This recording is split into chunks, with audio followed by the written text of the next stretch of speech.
નમસ્કાર દર્શક મિત્રો, હું છું રૂપલ લુણીચિયા. સંપૂર્ણ ન્યૂઝમાં આપનું સ્વાગત છે. કાંકરેજ તાલુકાના ઉમરી ગામમાં રાત્રિના 2 વાગ્યાની આસપાસના સમયે ઉમરી ગામમાં વર્ષોથી ચાલી રહેલા કૌટુંબિક ઝઘડામાં મોબાઈલ ફોન પર વાતચીત કરતા ગાળાગાળી થઈ હતી.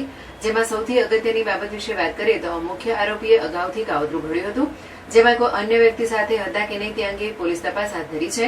બનાવ અંગે ફરિયાદી કરણસિંહ નાનુભા વાઘેલાએ શિહોરી પોલીસ સ્ટેશનમાં ફરિયાદ નોંધાવી છે, જેની તપાસ શિહોરી પીઆઈ મેહુલ કોટવા ચલાવી રહ્યા છે. ફરિયાદી કરણસિંહ નાનુભા વાઘેલા પોતે બાઇક ચલાવતા હતા અને મૃતક કિશન ઠાકોર પાછળ બેઠો હતો, ત્યારે રસ્તામાં કાદવ કીચડ હોવાથી મૃતકને નીચે ઉતારતા રોહિતે ઇકો ગાડીની ટક્કર મારી કિશનજી ઠાકોરને મોતને ઘાટ ઉતારીને ગાડી મૂકી ફરાર થઈ ગયો હતો.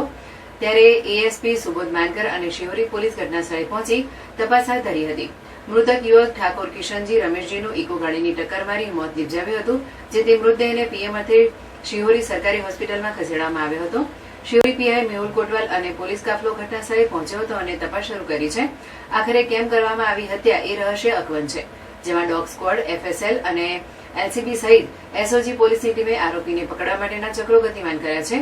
ત્યારે મુખ્ય આરોપી કોણ, જો કે હાલમાં રોહિત નંદુભા વાઘેલાએ પોલીસની ગણતરીના કલાકોમાં જ પકડી પાડ્યો છે અને હાલમાં તો શકમંદોની પૂછપરછ કરવામાં આવી રહી હોવાનું પોલીસ સૂત્રએ જણાવ્યું હતું. ગઈ રાત્રે 23 જુલાઈ પોલીસને એક હકીકત મળી કે ગામે ઉમરી એક વ્યક્તિનો એક મર્ડર થયું છે અને હત્યા કરવામાં આવી છે. એ લગભગ રાતનો 2-2:30 વાગ્યાનો બનાવ છે. તરત જ અહીંથી લોકલ પોલીસ અને પીઆઈ શિહોરી ત્યાં પહોંચી ગયા હતા. જગ્યાને કોર્ડન ઓફ કરવામાં આવ્યો હતો અને પૂછપરછ કરતા હતા. એક નજર જોનાર સાહેબ ઓલરેડી ઊભો હતો. એ નજર જોનાર સાહેબનો એવું કહેવાનું હતું કે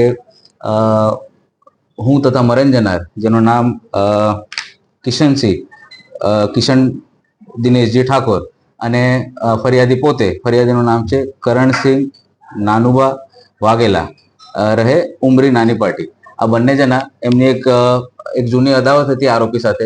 એક 2-3 દિવસ સામાન્ય બોલાચાલી થઈ હતી. આની અદાવત રાખીને જ્યારે ઘરે જતા હતા ફરિયાદી, ત્યારે ફરિયાદી અને મરણ જનાર બંને જણા બાઇક ઉપર હતા, પણ એ રાતનો સમય હતો અને વરસાદી સમય હોવાના કારણે તે કીચડ હતું. આના કારણે મરણ જનાર સાહેબ ઉતરી ગયો હતો અને જે ફરિયાદી છે બાઇક લઈને આગળ જતો હતો. તે જૂની અદાવતના કારણે એ જે આરોપી છે એમનું નામ છે રોહિતસિંહ નંદુભા વાઘેલા, રહે ઉમરી નાની પાટી. એ ઇકો ગાડી લઈને પોતાને પાછળથી એમના બોડી ઉપર ચડાવી દીધી અને એમના આ ઇમ્પેક્ટ એમની તે જગ્યા ઉપર જ મોત થઈ ગઈ હતી.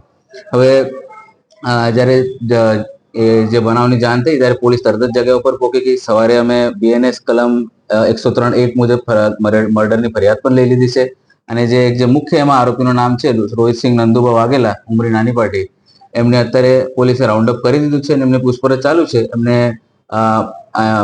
પુરાવા આધારે અટક પણ કરવામાં આવશે. સવારે અમારી એફએસએલની ટીમો આવી ગઈ હતી, અમારી ડોગ સ્ક્વોડની ટીમો ત્યાં આવી ગઈ હતી અને સાથે સાથે અમારી એલસીબીની ટીમો અને એસએચજીની ટીમો પણ તરત જ આવીને આરોપીને અમે રાઉન્ડ અપ કરી દીધું છે. હવે આગળનો તપાસ પીઆઈ શિહોરી કરી રહી છે. બીજા કોઈ આરોપી સાહેબ સામે અત્યાર સુધી અમે ફરિયાદમાં એક જ નામ નજરે જોનાર સાહેબ છે, એક જ નામ આપ્યું છે, પણ બીજું કંઈક નામ એમાં ઉજાગર થવાનું છે. તપાસનો વિષય છે, એ જ્યારે પણ થશે આપને જણાવીશ. વાહનનો મૂળ માલિક કોઈ તપાસ સોરી વાહનનો કોઈ મૂળ માલિક એની તપાસ એ અત્યારે તપાસનો વિષય છે, પણ અત્યારે પ્રથમ દૃષ્ટિએ એવું જણાવવામાં આવે છે કે વાહન એનો પોતાનો જે આરોપી છે એ ત્યાં કંડક્ટર તરીકે કંઈ કામ કરતો હતો, તો એમનું જ વાહન છે. અત્યારે એવું પ્રથમ દૃષ્ટિએ જાણવા મળ્યું છે, પણ એ અત્યારે જો એક તપાસનો વિષય છે કે એનો મુખ્ય માલિક કોણ છે.